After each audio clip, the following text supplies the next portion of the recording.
तो दोस्तों, देश के अंदर क्या जुआ खेलना लीगल हो गया? क्या देश के अंदर सट्टा खेलना लीगल हो गया? आपको पता ही है कि देश के अंदर आईपीएल चल रहा है और आईपीएल के अंदर ड्रीम इलेवन जैसी कंपनियां रोज आपको कहती है कि 49 रुपए लगाइए, 99 रुपए लगाइए और करोड़ों रुपए जीत लीजिए। एक तरह का यानी कि सट्टे की तरह खेलने वाली बात। 99 रुपए और 49 रुपए लगा के भाई कौन करोड़पति बन रहा है? मुझे तो ये समझ में नहीं आता। जिंदगी बीत जाएगी भाई, पर करोड़पति नहीं बन पाओगे। खैर, मैं इस कंपनी को सट्टेबाज कंपनी नहीं कहूंगा। हम इसके बारे में आगे बात करेंगे कि मैं इस कंपनी को सट्टेबाज कंपनी क्यों नहीं कह रहा हूं।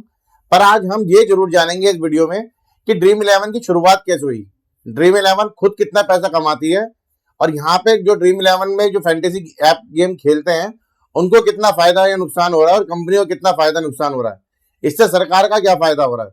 तो ये सब जानने के लिए आप बने रहे मेरे साथ इस वीडियो में। तो दोस्तों, सबसे पहले बात करते हैं कि इसकी शुरुआत कैसे हुई। इसकी शुरुआत हर्ष जैन जी ने करी थी, जो कि अमेरिका से वापस इंडिया आए थे। हर्ष जैन जी इंडिया में ही पैदा हुए थे और वो अपनी हायर स्टडी के लिए अमेरिका गए थे और अमेरिका से जब वो वापस अपने देश में आए तो उन्होंने देखा कि अमेरिका के अंदर फैंटेसी जो एप्स होते हैं वो बहुत चलते हैं और वहाँ पे इसका खूब प्रचलन है। पर इंडिया के अंदर ऐसा कोई प्लेटफॉर्म नहीं था, तो उन्होंने यहाँ पे आके 2008 में ड्रीम इलेवन की शुरुआत करी। 2008 में शुरुआत होने के बाद सीधा क्रिकेट में नहीं आए। इनके अंदर और भी गेम होते हैं जैसे फुटबॉल, बास्केटबॉल, वॉलीबॉल, ये सारे गेमों की भी ये फैंटेसी करवाते हैं। और 2012 में ये क्रिकेट के अंदर यानी कि आईपीएल प्रीमियम लीग के अंदर आए और 2012 से इन्होंने उसके अंदर शुरुआत करी। पर 2012 से लेकर 2014 तक इनके सिर्फ 1 मिलियन यूजर थे और 2014 से 2016 में इनके 2 मिलियन फॉलोअर्स और 2016 से 2018 में आप बिलीव नहीं करेंगे, यानी कि 2014 में 1 मिलियन, 2016 में सिर्फ 2 मिलियन और 2018 में सीधा 45 मिलियन यूजर इस ड्रीम ऐप पे फैंटेसी ऐप खेलने लग गए। तो सबसे पहले दोस्तों आपके मन में आ रहा होगा, जब इतना बड़ा यूजर बेस उस कंपनी का हो गया 2018 के अंदर ही, तो क्या ये कंपनी वाकई में एक सट्टा कंपनी है? नहीं दोस्तों, ये सट्टा कंपनी नहीं है, क्योंकि हमारे देश की सरकार खुद नहीं मानती कि ये एक सट्टा कंपनी है।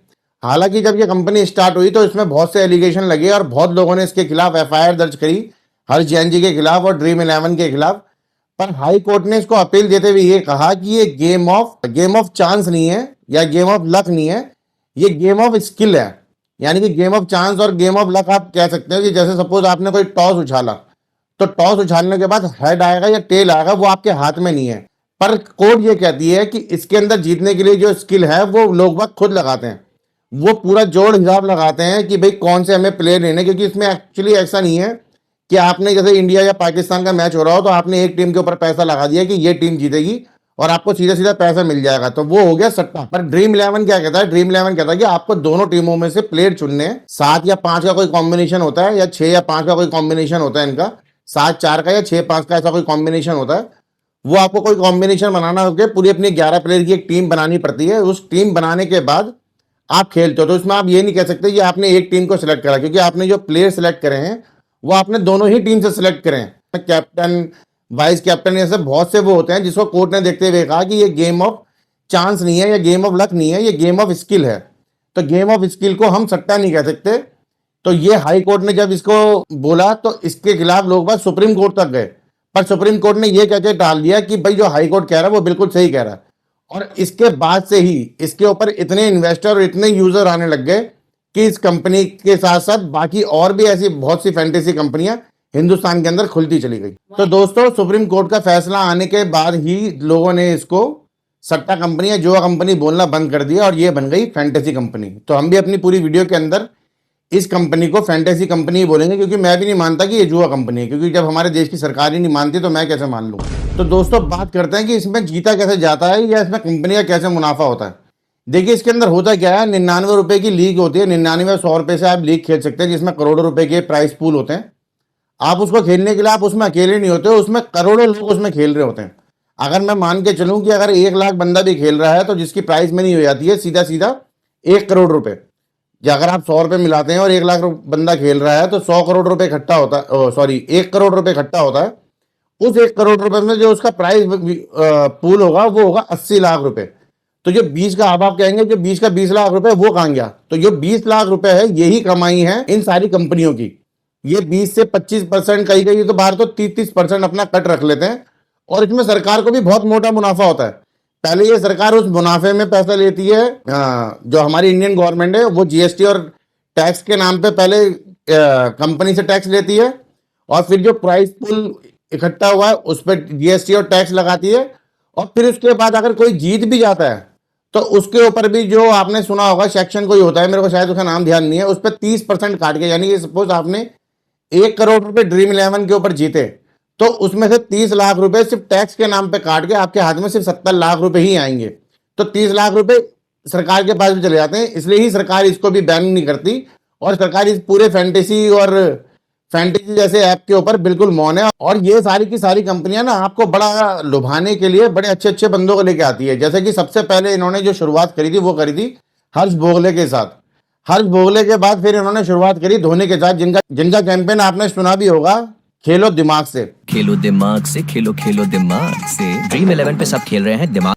तो ये धोनी के साथ था। फिर धोनी के बाद बहुत से आए, और मेरे ख्याल से फिर इसमें धीरे धीरे फिल्म स्टार भी आने लग गए जो इस ऐड के प्रमोशन करने लग गए। फिर आपने देखा होगा बड़े बड़े यूट्यूबर जिनके लाखों मिलियंस में व्यूज आते हैं वो भी इस ऐप का प्रमोशन करने लग गए। कंपनियां इन सबको बहुत मोटा करोड़ों रुपए में पैसा देती है ये सब ऐड करने के लिए। इससे देखिए, ये सारे आपको कहते हैं आजकल नया ऐड इनका चल रहा है, आप ये हम कर लेंगे, आप जाके टीम बनाइए।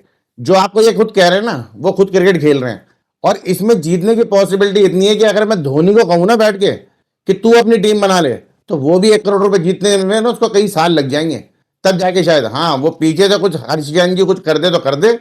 बाकी उनको जीतने में अपने सॉफ्टवेयर में चेंज करके, कहने का मतलब है हर्ष जैन जी भी क्या करेंगे, वो खुद नहीं जीत पाएंगे।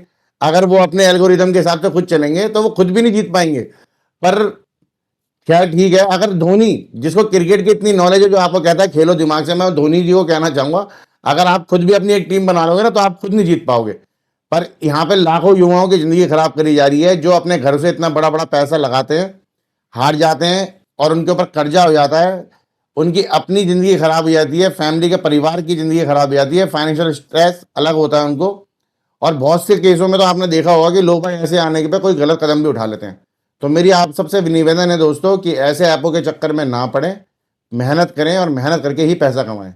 अगर आपको इस वीडियो से कुछ नॉलेज मिली हो तो अपने दोस्तों के साथ शेयर जरूर करना, वीडियो को लाइक करना और चैनल को सब्सक्राइब जरूर करना। मैं मिलता हूं जल्दी आपसे एक और नई वीडियो में, तब तक के लिए आप सभी को मेरा प्यार भरा नमस्कार।